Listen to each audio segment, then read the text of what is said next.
Hi everyone, welcome to new part of 10 minutes a day series video and आज का topic बहुत interesting है that is cash flow statement. I hope हमने profit and loss and balance sheet को बहुत अच्छे से समझा था। क्या उसका फॉर्मेट होता है, क्या चीजें उसके अंदर आती है। फॉर एग्जांपल एसेट्स लायबिलिटीज को हमने देखा and even we looked at the revenue क्या होता है एंड एक्सपेंसेस क्या होते हैं, क्या हमारी फाइनेंस कॉस्ट होती है being a company. Now we have to discuss about the cash flow statement हमें देखना है।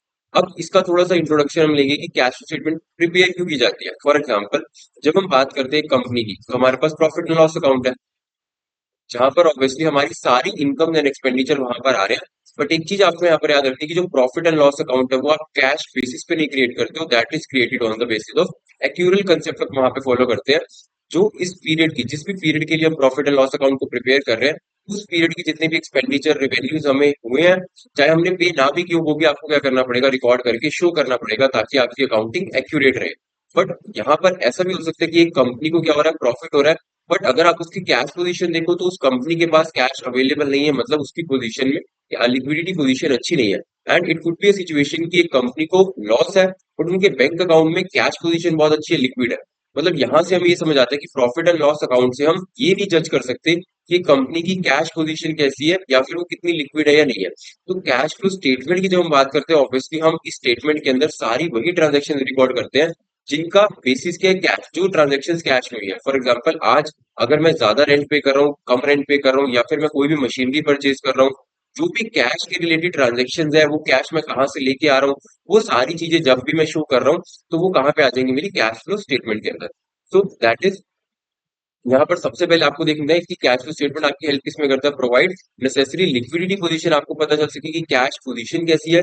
और तो मैंने आपको बताया कि प्रॉफिट हो रहा है, इससे ये जज नहीं हो सकता कि कंपनी की कैश पोजीशन अच्छी भी हो सकती है और बुरी भी हो सकती है। दोनों ही चीजें आपकी क्या ऑपोजिट केस में भी आएंगी। तो यहाँ पर लिक्विडिटी पोजीशन को चेक करने के लिए आपको कैश फ्लो स्टेटमेंट की हेल्प लेनी पड़ेगी। Next, profit is not same as cash generation. जो मैंने बताया कि प्रॉफिट होते हुए भी, because it is based on the actual concept, हमने हमारा profit and loss account create किया, उससे आप कैश पोजीशन को जज नहीं कर पाओगे। Next would be help run. हमारे डेली ऑपरेशंस के लिए ऑब्वियसली कैश की रिक्वायरमेंट होती है, इसलिए बोला जाता है कि एक फर्म जो है, एक कंपनी जो है, दैट शुड बी लिक्विड होना चाहिए। उनके पास अपने डे टू डे एक्सपेंडिचर के लिए जो कैश है that would be available to them. अब हम कैसे बाइफरकेट करते हैं हमारी सारी एक्टिविटीज को, तो अगर आप कैश फ्लो स्टेटमेंट के ऊपर फोकस करोगे तो आपकी जो ट्रांजेक्शन होती है वो क्या होती है। अब अगर मैंने एक बिजनेस को स्टार्ट किया तो स्टार्ट करने के बाद ऑब्वियसली सबसे पहला काम क्या होगा, चाहे मुझे एसेट्स खरीदनी है मेरे बिजनेस के लिए, चाहे मुझे कोई एक्टिविटी करनी है, I would be requiring some sort of cash, मुझे चाहिए होगा, मुझे मनी की रिक्वायरमेंट होगी। अब उसके लिए मैं बैंक के पास जा सकता हूँ लोन के लिए, मैं इक्विटी शेयर्स रेज कर सकता हूँ, मैं प्रेफरेंस शेयर्स को इशू करके, या फिर मैं डेट के थ्रू पैसा रेज कर सकता हूँ। एंड उस पे हो सकता है मुझे डिविडेंड भी देना पड़े, कुछ इंटरेस्ट भी पे करना पड़े।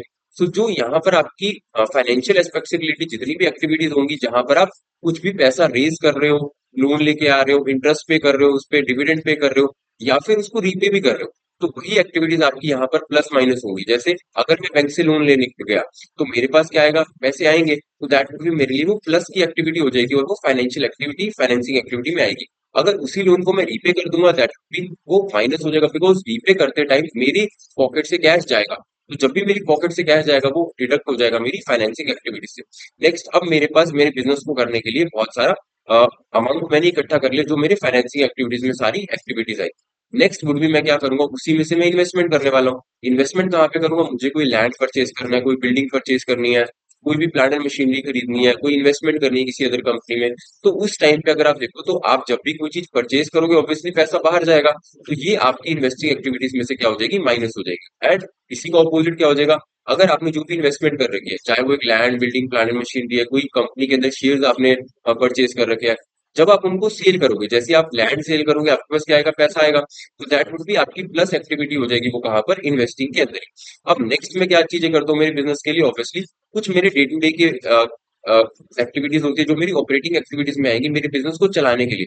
जैसे मैं कोई परचेज सेल कर रहा हूँ, या फिर जो सैलरी में पे कर रहा हूँ, जो रेंट में पे कर रहा हूँ, डेली एक्सपेंसेस में पे कर रहा हूँ, या फिर मेरी वर्किंग कैपिटल को मैं मैनेज कर रहा हूँ, वो सारी एक्टिविटीज किससे रिगार्डिंग होंगी, मेरी ऑपरेटिंग एक्टिविटीज से। मतलब मुझे ये समझ आया, जब मैं पैसे को अरेंज कर रहा हूँ या पैसे को रीपे कर रहा हूँ that would B financing activity. अगर मैं मेरे एसेट्स के अंदर इन्वेस्टमेंट कर रहा हूँ, लैंड, प्लांट एंड मशीनरी, या फिर कोई भी है, तो आपको यहाँ पर इन्वेस्टिंग एक्टिविटी पे जाना है। नेक्स्ट वुड बी आपकी ऑपरेटिंग एक्टिविटीज, जो आपके बिजनेस को ऑपरेट करने के रिगार्डिंग, सेल आप कर रहे हो डेली, जो भी आप सैलरी पे कर रहे हो, रेंट पे कर रहे हो, वर्किंग कैपिटल, वो आपकी ऑपरेटिंग एक्टिविटी में आएगा। अब नेक्स्ट इसका थोड़ा सा एक एक्टिविटीज देखते हैं कि क्या क्या इसमें आने वाली है। जब हम ऑपरेटिंग एक्टिविटीज की बात करते हैं, ऑलरेडी डिस्कस्ड हमने देखा प्राइमरी रिवेन्यू जनरेटिंग एक्टिविटीज क्या है, जो आप सेल करते हो वो आपका यहाँ पे आएगा। तो जितनी भी आपकी ऑपरेट करने से रिलेटेड आपकी एक्टिविटीज हो रही है वो सारी आपको कहाँ पे लेके जानी है, ऑपरेटिंग के अंदर। अगर आपके पास पैसा आ रहा है तो वो क्या होगा, प्लस होगा। अगर पैसा जा रहा है तो वो क्या हो जाएगी, डिडक्ट हो जाएगी। ये इंडिकेट करता है इंटरनल सोल्वेंसी लेवल क्या है, कंपनी के पास कितना कैश अवेलेबल है, क्या वो सॉल्वेंट है, अच्छे से सारे अपने जो इंटरेस्ट कॉम्पोनेंट है, जो रेंट है, सैलरी है, वो पे कर पा रही है, नहीं पे कर पा रही है। नेक्स्ट वुड बी आपकी इन्वेस्टिंग एक्टिविटीज, जहां पर आपको क्या देखना है, एक्विजिशन। एक्विजिशन का मतलब क्या, परचेज करना। जब भी आप परचेज करने जाते हो किसी लॉन्ग टर्म एसेट को, इन्वेस्टमेंट को, लैंड, प्लांट, मशीनरी, बिल्डिंग, वो कहाँ पे आ जाएगा, आपका इन्वेस्टिंग एक्टिविटी में। और मैंने आपको बताया जब भी आप परचेज करोगे, एक्वायर करोगे, तो कैश बाहर जाएगा, इट वुड बी माइनस हो जाएगा वो आपकी इन्वेस्टिंग एक्टिविटी में। क्योंकि हम यहाँ पर ये चेक कर रहे हैं कि हम जो भी एक्टिविटीज कर रहे हैं उसमें हमारा फाइनल बैलेंस कितना। मीन ऑपरेटिंग एक्टिविटीज का मतलब क्या है, जो बिजनेस से मैं कमाना चाहता हूँ पैसा, वो मेरे पास कितना पैसा आया या मेरे बिजनेस से पैसा कितना गया। इन्वेस्टिंग एक्टिविटी से मैं क्या चेक करूंगा कि मैंने जो इन्वेस्टमेंट करी अपने एसेट्स, लैंड लैंड या प्लांट एंड मशीनरी के ऊपर, उससे मेरा कितना पैसा लगा या फिर उससे मुझे कितना पैसा रिटर्न आया। फाइनेंसिंग एक्टिविटीज में मैं क्या देखना चाहता हूँ कि जो पैसा मुझे चाहिए वो मैंने कहाँ से अरेंज किया, कैसे अरेंज किया, कितना पैसा मेरे पास आया, या फिर जब मैंने उसको रीपे करा तो फाइनल कैश फ्लो मेरे पास कितना रहा। नेक्स्ट वुड बी डिस्पोजल का मतलब है, या जब आप उसको क्या करते हो, सेल करते हो, तो ऑब्वियसली सेल करने पे आपके पास क्या होगा, प्लस हो जाएगी वो एक्टिविटी, बिकॉज आपके पास क्या आएगा, पैसा आएगा। रिप्रेजेंट एक्सपेंडिचर जो आपने की है फ्यूचर इनकम को जनरेट करने के लिए या फिर कैश फ्लोज को जनरेट करने के लिए, वो आपको यहाँ पर आएगा। बिकॉज इन्वेस्टिंग हम इसलिए करते हैं लॉन्ग टर्म पर्पज के लिए और वहां से रिटर्न जनरेट करने के लिए। नेक्स्ट इज फाइनेंसिंग एक्टिविटीज, जो हमने ऑलरेडी डिस्कस की, दैट इज ये आपके लॉन्ग टर्म फंड से रिलेट करती है। जो भी आप इक्विटी के थ्रू, प्रेफरेंस के थ्रू या फिर डेट के थ्रू, बॉन्ड्स के थ्रू, जो भी पैसा आप रेज कर रहे हो वो किसमें आएगा, आपकी फाइनेंसिंग एक्टिविटीज का पार्ट बनेगा। Cash proceeds from issue of equity shares, debentures, preference, bonds, वो हमने ऑलरेडी देखा। एंड इनके रिगार्डिंग अगर आपको कोई इंटरेस्ट पे करना है, आपको कोई डिविडेंड पे करना है, वो भी किसका पार्ट बनेगा, आपकी फाइनेंसिंग एक्टिविटी का। जब आपको इंटरेस्ट या डिविडेंड देना है तो आपका कैश बाहर जाएगा, दैट वुड बी माइनस हो जाएगा आपकी फाइनेंसिंग एक्टिविटी में से। और अगर आपको फॉर एग्जांपल कोई भी आपने इश्यू करा, इक्विटी शेयर्स, डिबेंचर्स, जब आप लोन लेने गए बैंक के पास, जब आपको पैसा मिलेगा दैट वुड बी वो प्लस हो जाएगा। जब भी आप पैसा रेज करोगे तो आपके लिए प्लस हो जाएगा इन द फाइनेंसिंग एक्टिविटीज। तो I hope it is clear. Next we have question for conception, which of the following transactions would be classified as a financing activity in a statement of cash flow। तो आपको ये बताना है कि financing activity कौन सी है।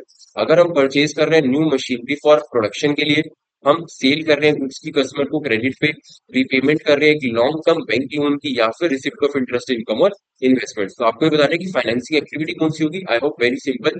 आप financing से रिलेटेड देख सकते हो कहाँ पर आपका पैसा रेज हो रहा है या फिर आप उसको रीपे कर रहे हो, that would be your financing activity. You can write down your answer in the chat box. Thank you so much for viewing this video.